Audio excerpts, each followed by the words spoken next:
Like, what a year to have a planner. Hello, it's Jennifer from heysealemon. You guys might remember from my previous video that after years of bullet journaling, I decided to switch to a planner system, and thanks to your suggestion, I went with the Passion Planner. Even though this year isn't completely over, although for some people it is, I'm going to review my Passion Planner with you, along with the stationery I used with it, and I'll show you some of my planning methods that worked for organizing my brain. Also, I'll take you through the next planner I'm using for 2021. So get ready, there's about to be some full-on planner nerdiness going on, so you've been warned. FYI, none of this is sponsored, none of this was sent to me for free. I purchased everything with my own money, and you are getting my total, full, honest opinion on things.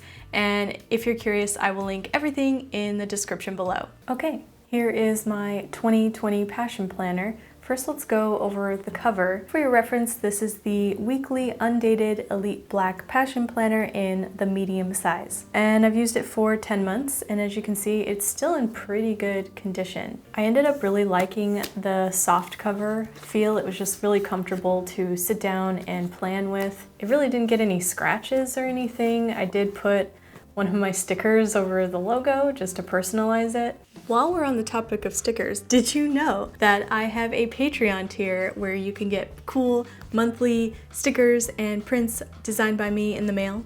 Well, now you do. You can sign up for my Limited Lemon tier on Patreon to get new goodies in the mail each month. All Patreon tiers and YouTube memberships go toward supporting my channel to help me make more nerdy content for the internet to consume. I will put those links down below. Now back to the video. If you look up hashtag Passion Planner, you'll see a lot of people get theirs really bulky, like you can tape stuff in the pages. This book will compensate for a lot of bulk. So I didn't get mine very bulky because I'm more on the minimal side. And the tabs that I went over in my first video, these are not made by Passion Planner. They're some other company that I got from Amazon. And I liked the leather look of them because they kind of matched the texture of the cover. Something happened when I went outside with this planner. It was like 100 degrees one day, and I just decided to take my planner outside, and somehow the tabs just started falling off. So the adhesive on these is not made for heat. And also they are kind of bulky. I ended up not liking that because my pages would catch on them, and then my pages were just creased on the edges, and I didn't like it. In theory, these tabs are cool, but I don't think I'll be using them again. And the page layout, this planner does come with one bookmark, and I would use that bookmark for the weekly pages and then use the tabs to find the month. I initially got the undated version because I didn't know when I would start this, but I later found that it was kind of annoying to constantly fill in all the dates all the time and then go back to the calendar, look at the holidays, plug it all in. So I think the next one, I'd like to have them dated for me. If you're new to the Passion Planner, it will take you through how you can use it in the beginning pages. Shows you how to use the roadmap and include game changers and how you can work at your goals and reflect on your months. Some of the things on these pages I'm going to keep personal, so you might see some blurs in this video. I did find this kind of helpful in the beginning of the year just to get my mindset on my goals in the future, but as we've all learned this year, sometimes it's hard to predict what's going to come up. So I don't like to plan too far ahead in the future personally because there's just so many unexpected things that can happen. But I'd say like knowing what your goals are within a year or 3 months is a good place to start. Once you have your goals, then you make game changers to accomplish your goals. And for some reason that just like didn't work for me this year. So I didn't really include the game changer system in this planner. In this year spread, I started to mark when the stay-home social distancing started in 2020. Thinking I would have like a timeline to look back at, and surprise, we're still doing it, so I had to carry that into the next planner. As I mentioned in the last video, I haven't used a planner in years, so when I started this, I realized I don't have a system, and it kind of took me a couple of months to figure out what system of planning works for me. I found I made a lot of mistakes and I got sick of crossing or whiting things out, and I found using Erasable pen really helped me figure that out. I kept all my erasable pens in this container right here. I used the Pilot Friction 07 size erasable pens in different colors. I did like the quality of it, and using this pen, it was really comfortable. The way these pens erase is from the heat caused by the friction when you go to erase the ink.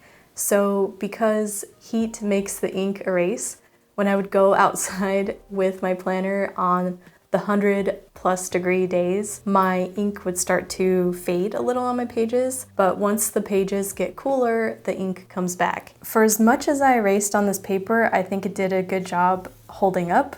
It's thick and it didn't bleed through. So much of my work ends up leading to a post day, and I found that if I just switched to Post-its, it was so much easier because I have to be really flexible. I need to move days around a lot. I just liked the whole ritual and routine of sitting down with my planner in the morning, having my coffee, writing things down, and when I write things down, they seem to stick better in my mind. And I know I could move around days on a digital calendar really easily, color code them, but I liked the Post-its. I don't know, I just like writing things down. I found this section on the bottom really helpful to organize personal projects and work projects, and then flow those tasks into the calendar so I know what day to get them done. And then this side right here was nice to put any thoughts. It says you can put your game changers here, but honestly, it's space to do and write whatever you want to. I also did like the month's focus section up here, so it's a nice starter for when you're planning out your month, but I didn't use the next sections below that very often, as it says people to see, and this year was all about social distancing, so didn't really see that many people. Places to go, nobody's traveling right now, so again, what a year to have a planner. Following the month, I did like the monthly reflections, and it was nice to sit down, force myself to reflect on the month because I don't do that very often unless something is making me. As someone who runs their own business and is their own boss, I found this therapeutic and helpful. I've seen someone else talk about this on YouTube on a planner review. When something is constantly asking you for improvement, it gets you in a weird mindset, and I have to agree with them on that. You could, of course, white this out and put your own thing to reflect on. Maybe it's one thing to improve and 2 things to maintain the next month. The monthly reflections were helpful in finding things that were not beneficial to my workflow. Like, I would have one month where I was just really overwhelmed, or I couldn't figure out why I wasn't as productive. And I would realize I was kind of burning myself out. And I don't think I could have realized that unless I reflected on that month and looked back on it. At the end of all the monthly pages is end of the year reflection. I haven't filled that out yet because it's still October. After all the monthly pages are the weekly pages. Some weeks were really full of tasks and were really productive, and then sometimes I didn't fill out much, and that's totally normal, especially for this year. The weekly pages also have a little side section that you can write your focus on, and then has a little area for good things that happened. Every week also has its own quote, which I did appreciate. I liked reading. It was fun. I did doodle some things that were relevant to that week of my life. I also sometimes would put my own stickers in here, which I didn't expect or plan on doing. And some weeks I would use the space of infinite possibility on the bottom to write a little journal entry. Toward the back of the planner are the blank pages, and here I taped in some challenges that I did, fitness challenges. I printed these out and taped them in with washi tape, and I also taped in some sentimental memorabilia on these pages. Then on the dot grid pages, I use this section of the planner a lot for getting my thoughts out and organizing my intentions and my goals. And when it comes to working out specific projects, I don't put that in my planner. I keep all of that in a separate notebook that is specific for my projects. And if you want to check out that video, I'll put it up here and down below. I did a lot of journal entries, and I did end up with a lot of dot grid pages left. I didn't really use the back envelope too much because I didn't have anything to keep back there. For next year, I decided to go with another passion planner, but this time it's dated, which does have some differences that I will get into. My next passion planner is the same size as my last, but this one has an etched design in it, and it is a blue color. Every planner that is sold, they will donate $1 to Charity Water. They also have different cover designs and colors that donate to different charities, and in general, every purchase made, they donate a planner to someone in need. I think that's cool for a company to do that, and they also have a lot of free downloads on their site if you didn't know that already.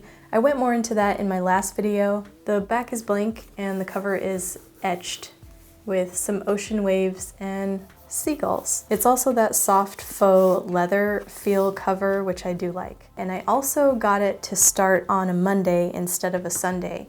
I found that on my last planner, when it would start on a Sunday, the weekly pages would feel a little bit weird. I'm gonna try Monday through Sunday, and I think that will feel more organized. With this one, it doesn't have the 4 years surrounding the year of the planner, which I don't mind. I only used 2 years of that page, of that spread. Then I got dated, so I don't have to take time to fill in each date and month. And I noticed on the dated, the squares are actually a little bit larger. And then unlike the other one, the undated, all the weekly spreads are next to the coordinating month. And it looks like they switched out the not to do list with things to learn. So I think that's better. These are all the same every month. I'd like to switch these up and maybe write my own. If you guys have any ideas on different fun things to put on that side in these sections, let me know in the comments.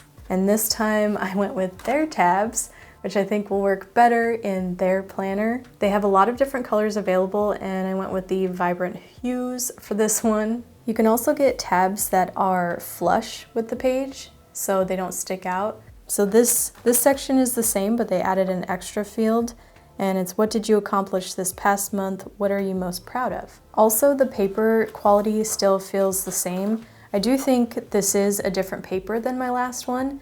It's almost more of a cool toned white versus this one was more warm toned, but that's not a big deal. As long as it's still the same thickness, I'm happy. And similar to what I did in my last one, I'll probably use this for like journal entries, personal and work goals and whatnot. It comes with the same kind of stuff in it, a card and then a sticker. At the time of checkout online, it was $8 for shipping for these two things, or if I added $8 more to my total, I could get free shipping, and their pens happen to be $8. So I just added that. I'd rather get pens than pay for shipping, so I will test them out for you. They're considered highlighters, and this is the 6-pack. They do have a 12-pack as well, and they are dual tip. So this side is the chisel, fine tip. So let's do a little pen test, shall we?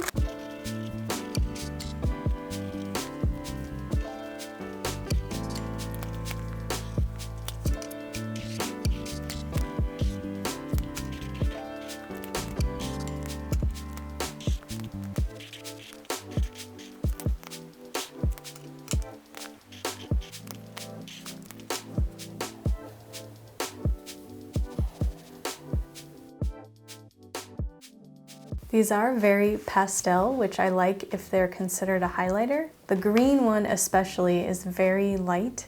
I think they did fine over and underneath a pen, and really not much ghosting at all. I think these would be too light to write with, but definitely great for this planner to highlight things. If you have any planner tips, please share them in the comments below. I would love to read them.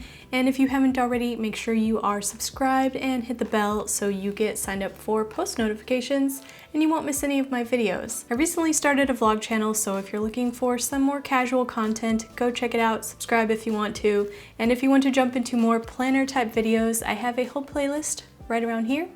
All of these links will be in the description, and I will see you guys in the next video. Bye!